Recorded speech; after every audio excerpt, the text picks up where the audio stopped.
It's 12:30 p.m. You finally escape that meeting they keep booking during your lunch, and your GLP-1 tolerated stomach starts grumbling. But you did a meal prep on Sunday, and the emails and Slack messages have started piling. No one respects your lunch, and neither do you, because you and over 42 million other people this month are about to do the "what do I want to eat" dance. A dance so familiar you practically sleepwalk the moves with your credit card out. For me, it started with a free perk on my credit card. Free, huh? The Brothers Grimm tried to warn us with Hansel and Gretel, where the witch lured the kids with a house made of candy. Yet they didn't even bother with the witch. They know that you'll walk into that house because everyone else already did. In Hansel and Gretel, the danger was obvious to the reader. The cage the witch locked Hansel in, the oven she wanted Gretel to step inside of, the witch herself, old with red eyes, the same color my eyes glowed when I opened the app for the first time. It came gift wrapped to me as an annual subscription with a click of a button from my credit card dashboard. It didn't feel like walking into a witch's house, but with every purchase I also stepped into the cage myself, setting up each bar, one by one, like a breadcrumb trail that became my credit card transaction history. The first doses felt like I was getting away with something. The deals were good, the convenience, obvious as the food arrived at my door with a few taps of my screen. But slowly the deals evaporated, the fees increased, and my habit was already formed. I got comfortable. The sugarcane glass window from the witch's house had dissolved into the IV. The morphine kicked in, and I was hooked. Sometimes, a painkiller is the right solution. I had some morphine flowing through my veins as a teen after a sledding accident. This scar is the receipt. But that pain was real, and most importantly, temporary. I recovered and never had another drip of the pale yellow, sweet mercy liquid. But DoorDash sold me convenience, removing the pain of deciding, the pain of dodging terrible tailgating drivers, wading through double parking infested neighborhoods, and waiting for the food I wanted to be handed to me hot in a plastic bag, ready to be consumed. Except, none of that was actual pain. It was friction, the small daily work of feeding myself. Unlike an open wound, this pain isn't temporary. Every day I'll get hungry, and if I don't plan accordingly, I have to make this decision every day. With DoorDash, the numbing was just a tap away. Without it, something stranger happens. The choice to make pasta at home is easier.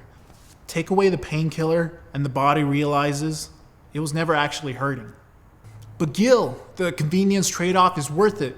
Totally not the same as sedating myself. Isn't it? Let me shoehorn AI into this. The MIT Media Lab wired up participants with electrodes for an EEG study. They wanted to see brainwave differences between people who write with ChatGPT and those who don't. No surprise, those who used AI to write showed reduced alpha and beta connectivity, indicating under-engagement. They called it cognitive debt. You know where else the engaged brain activity goes quiet? Under anesthesia. We've been talking about sedation as a metaphor, but flip on the EEG in your closet and it stops being one. A month ago, Kevin O'Leary went on Diary of a CEO and scoffed at kids making $70,000 a year, spending $28 on lunch. I mean, that's just stupid. It's just, think about that in the context of that being put into an index. He says to invest it instead. The internet piled on him in the comments section. The hard truth is that he's right. The math checks out. Gen Z spends about $210 a month, which is over $2,500 a year. That money invested could be hundreds of thousands in retirement. The problem is that he's a doctor diagnosing a sedated patient as a lazy one.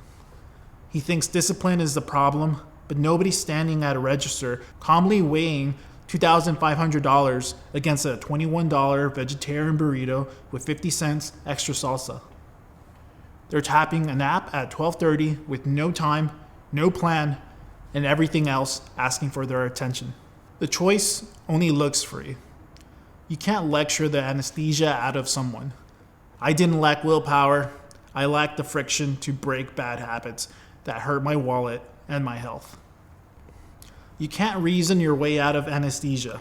Your senses slowly come back after you stop taking it. The cure for convenience and frictionlessness is, well, friction.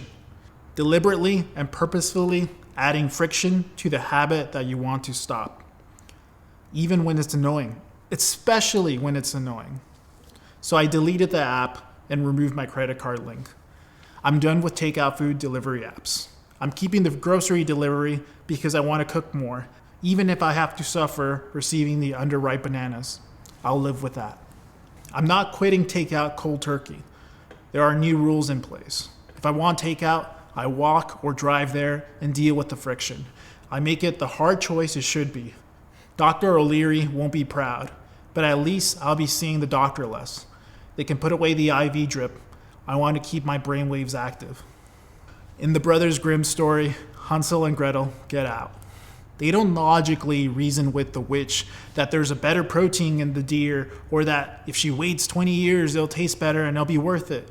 Gretel shoves her into her own oven, and they walk home through the woods that almost killed them. That's the true ending we should seek, and is available if we unplug from the app and resist the extra perk.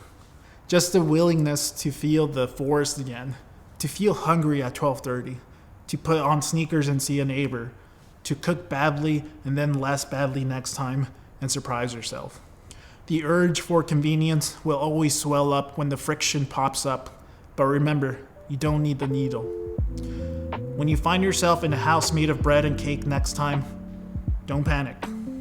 The door was never locked, and they didn't even bother putting in a witch. You just need to have the willingness to walk out and continue through the forest.